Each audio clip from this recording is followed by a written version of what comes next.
मित्रों, आज की इस सच्ची कहानी से आप जानेंगे कि परमात्मा का नाम जपना क्यों इतना जरूरी है। यह कहानी एक महिला की आप बीती है जो मृत्यु को प्राप्त होने के बाद फिर से जीवित हुई थी। उस महिला की आप बीती सुनकर आपकी रूह कांप जाएगी। चलिए कहानी शुरू करते हैं। एक औरत थी जिसका नाम किंजल था, जो एक महात्मा जी के सत्संग कीर्तन को सुना करती थी। वह सत्संग कीर्तन सुनने के लिए इतनी ज्यादा उत्साहित रहती थी कि जहाँ भी महात्मा जी का सत्संग होता था वह भी उसी नगर में पहुंच जाती और सबसे आगे वाली लाइन में बैठकर सत्संग सुना करती। महात्मा जी किंजल को हर बार आगे वाली लाइन में बैठा देखते तो एक दिन महात्मा जी ने सत्संग के बाद उसको बुलाया और पूछने लगे, बहन, क्या तेरे घर में तुझे कोई रोकता टोकता नहीं? क्या हमारा सत्संग जिस भी जगह होता है, जिस भी नगर में होता है, तू वहीं आ जाती है? तो किंजल बोली, महाराज जी, क्या करूं ऐसे घर वालों का, जब कोई मेरे काम ही नहीं आने वाला। महात्मा जी ने हैरान होकर पूछा, क्यों, क्या हुआ?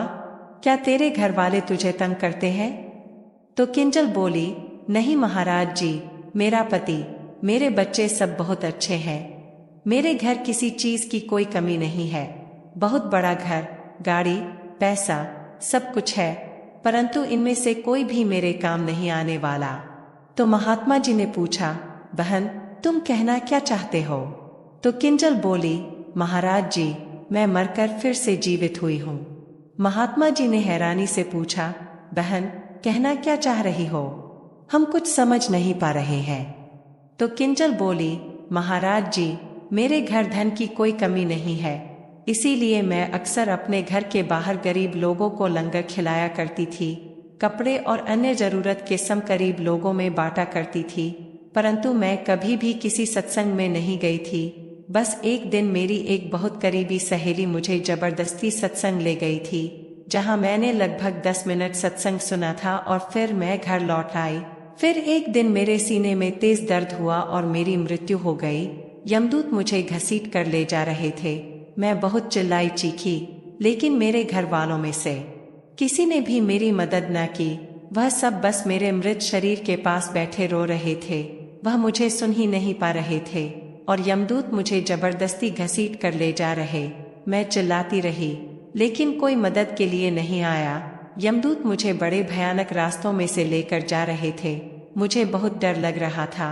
रास्ते इतने भयानक थे कि मैं बयान नहीं कर सकती। फिर आगे चलकर एक बहुत भयानक नदी आई, जो कि इतनी भयानक थी कि किसी नरक से कम नहीं लग रही थी।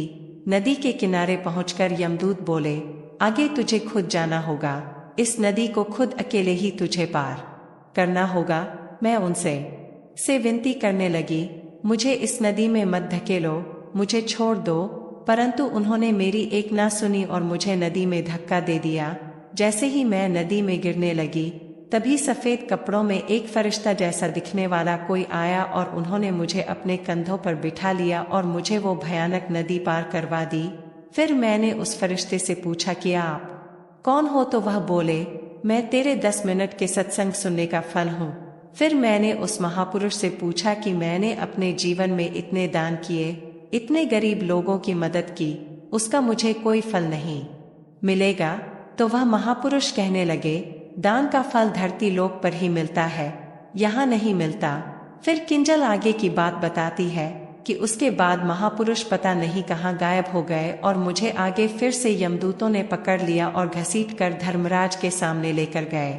फिर धर्मराज ने देखा और बोले, यह वह औरत नहीं है जिसे तुम ले आए हो, यह तो उसके पड़ोस वाली औरत है। इन दोनों का नाम किंजल है और तुम गलत किंजल को लेकर आए हो। अभी यह सब चल ही रहा था कि मैंने देखा मेरे घर वाले मेरे मृत शरीर के पास रो रहे थे और मैं अचानक से उठ खड़ी हुई। मुझे देखकर मेरे घर वाले हैरान हो गए।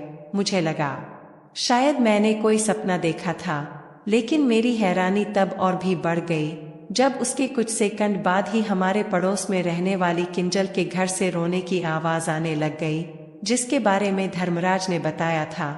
बाद में पता चला कि पड़ोस में रहने वाली किंजल की मृत्यु हो गई है।